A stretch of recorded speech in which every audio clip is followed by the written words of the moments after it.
আসসালামু আলাইকুম। RAM, processor এবং উইন্ডোজ অপারেটিং সিস্টেম দেখার জন্য আপনি চলে যাবেন কম্পিউটারের সেটিংসে। এই যে SETTINGS সেটিংস লিখে আপনি এন্টার করবেন। তো এখান থেকে চলে যাবেন সিস্টেম। এই যে সিস্টেম থেকে একেবারে নিচে স্ক্রল করে দেখবেন অ্যাবাউট।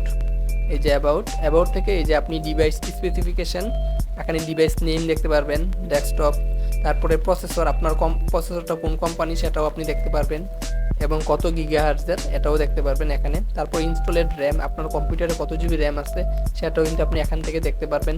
তারপরে এখানে আছে ডিভাইস আইডি, তারপরে আছে প্রোডাক্ট আইডি, সিস্টেম টাইপ। দেখুন এখানে আছে কিন্তু 64 বিট অপারেটিং সিস্টেম। তো আপনার কম্পিউটারে কত বিট অপারেটিং সিস্টেম সেটাও আপনি দেখতে পারবেন। তারপরে এখানে আছে পেন অ্যান্ড টাচ, তারপরে এখানে আছে উইন্ডোজ স্পেসিফিকেশন, এখানে এডিশন আছে উইন্ডোজ 11 প্রো, তারপরে এখানে আছে ভার্সন আছে, ইনস্টলেড অন আছে, ওএস বিল্ড আছে। তারপরে আপনি এখানে প্রোডাক্ট কি অ্যাক্টিভেশনটা দেখতে পারবেন যে আপনার উইন্ডোজটা অ্যাক্টিভেট কিনা। এই যে এখানে এই যে আমারটা অ্যাক্টিভ, তার জন্য এখানে কিন্তু আছে, এখানে বলা আছে Windows is active using your organisation activation service.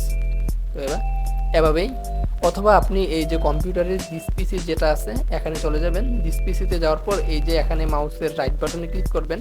মাউসের রাইট বাটনে ক্লিক করে এখান থেকে শো মোর, তারপরে প্রপার্টিস, এই যে প্রপার্টিসে ক্লিক করে কিন্তু আপনি আপনার এই যে কম্পিউটারের ডিভাইস স্পেসিফিকেশন এবং উইন্ডোজ স্পেসিফিকেশন এগুলা দেখতে পারবেন। আজকে এ পর্যন্তই। আসসালামু আলাইকুম।